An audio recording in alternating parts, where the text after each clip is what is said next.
Hello, my friends. How are you? Thank you for stopping by. My name is Jason, and this is the Outstanding Life Show. Today, we're actually talking about charity. And today's headline is The Charity Sees the Need, Not the Cause. And I just want to talk about that real quick. When I was growing up as a kid, I remember, I think it must have been about 8 years old, I got a call, or I answered the door, sorry, and there was this charitable organization. They had all this food, and it was amazing because all this food showed up at our door, and I didn't really understand what was happening at the time. But as I grew up, I found out more about it. There was this down the street, a local charity had come by, collected a donation of like $5 or something from people, and what ended up happening is they put people's name in the draw, and our family won the draw. And while it was a charity, it blew my mind that these strangers were able to pull together and give the family the holiday Christmas. So we got like all this food. I think there was a turkey, and there was a whole bunch of like stovetop stuffing. So it was pretty awesome as a kid to get all this food. Everyone loves food, right? I love food. Anyway, so my idea of what charity meant as a kid was not skewed, but that was my impression of what charity was.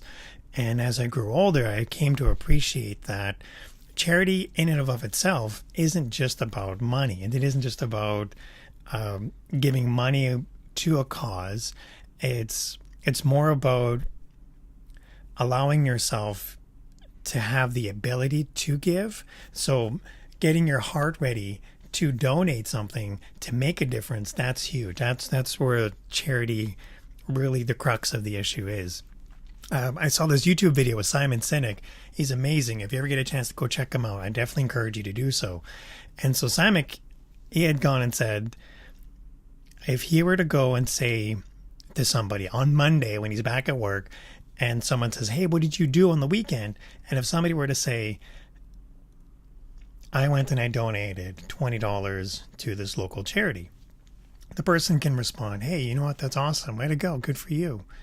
But then in that same conversation, let's say rather than I donated $20, what instead, if the message was, I donated 20 hours over the weekend to help build houses for a struggling family, that has a whole other separate connotation where people then say, hey, you know what? That's awesome. Way to go. That's amazing.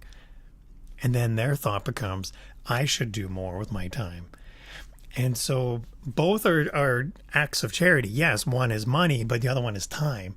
So there can be huge, wildly different outcome depending on the approach we have or what we associate to the label of charity. So it's more than just the money itself. It can invest itself and have way more of an impact with time. And that's where we're in the recovery space, in the 12-step program, service. That's the essence of step 12. Service and giving back to the community is a huge part of the recovery process. So if you go to an AA meeting or you go to any meeting, there's always somebody that makes coffee. There's always somebody that shows up early and like puts out all the chairs. There's always somebody that goes and gets the chairperson, gets them all set up with like the little baskets so when they go around. So there's a lot of charitable work that goes into a meeting. And so there's no shortage of that. And it blows me away that every meeting there is always somebody that does each of those different things. They all organize it all by themselves every meeting. So it doesn't just magically happen. It comes from the source of wanting to give first. It comes from having the heart and the capacity to put that forward. And that's where in the recovery space, we have to look beyond ourselves. We have to look in not just seeing the person who is struggling, but having the capacity and the charity to want to help.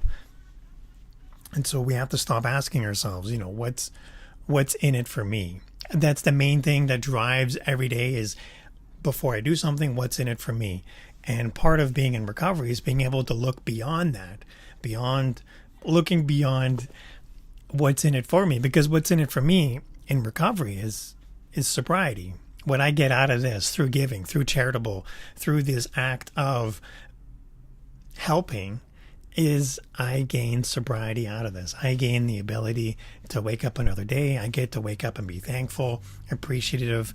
I get to have a sense of self-worth that is beyond just money or beyond time. Because my hope is that this message, by carrying the message forward, my hope is that it will help others, that it will help share and grow. And that's where we are today. So today's message about charity is looking beyond the need. It's actually focusing on the cause. Just like when I answered the door as a kid, I think I was like 8 years old or something.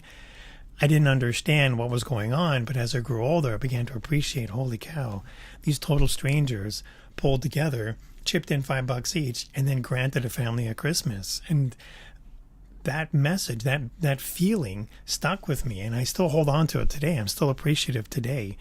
When I go to a meeting and there's this wealth of support around me, it's not because people are there selfishly. People are there to help others. And it's that sense of community. It's that sense of caring that I can't create any other place. I can't do that on my own. I go to these meetings because it's an essential part of my recovery. Giving back is a part of my recovery.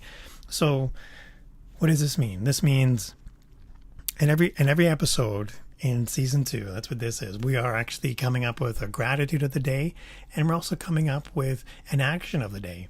So today's gratitude message is, I'm thankful that I've been given the opportunity, and I've been given all of these different gifts.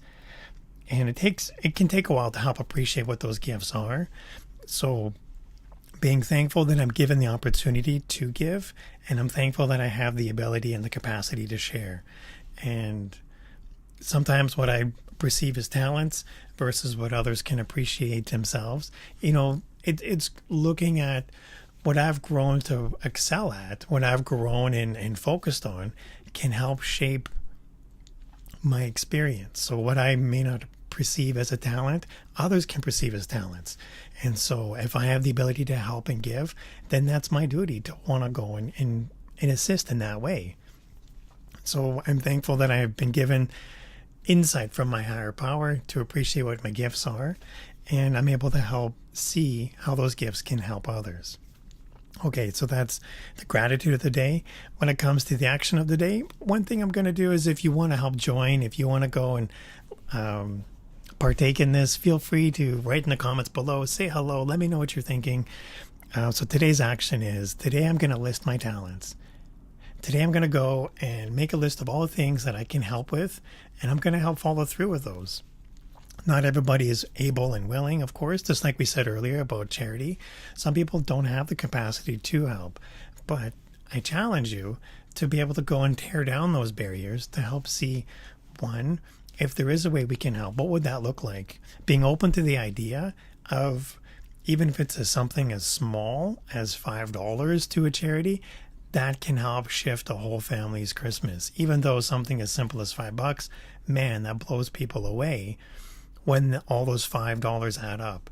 Or if you're donating time, small things like donating your efforts. I'm not saying go and donate 20 hours, but you'd be surprised at how something as simple as 5 minutes or an hour or half an hour. If you can't commit to an hour, you can commit to half an hour.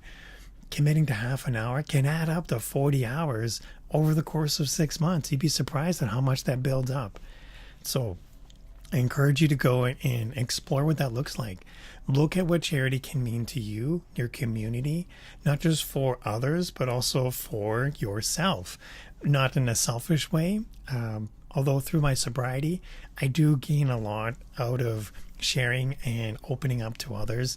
And that's part of the reason where this video series comes from, is that ability to saying, hey, you know what, let's have a conversation. Let's explore what that means. So if you like these videos, if you like what I'm talking about and you want to know more, I did put a link up above or down below. I can't remember where it is. If you want to go check it out, I made a video guide. It's outstanding.video/guide. Or if you want to get reminders the next time we do go live, because we do have a Q&A period where we're going to go and answer questions that people are asking, and it's going to be a fun series. So if you do have questions, you can write them in the comments below or shoot me a message. And when we do answer those questions, we're going to send a message out saying, hey, everybody. And if you want to get that reminder, go and check out, you can type show in the comments, or if you wanted to, you could go to outstanding.video/show. And what's going to happen is you're going to get a message just letting you know that we're about to go live. So it's a really fun series. I'm really enjoying this. I have a lot of fun with you guys. You guys are a blast. So thank you for watching. Thank you for hanging out and being cool. I really appreciate it. You mean the world to me, and I can't stress that enough. You guys take care and you have fun, and I look forward to seeing you in another show. Take care. Bye.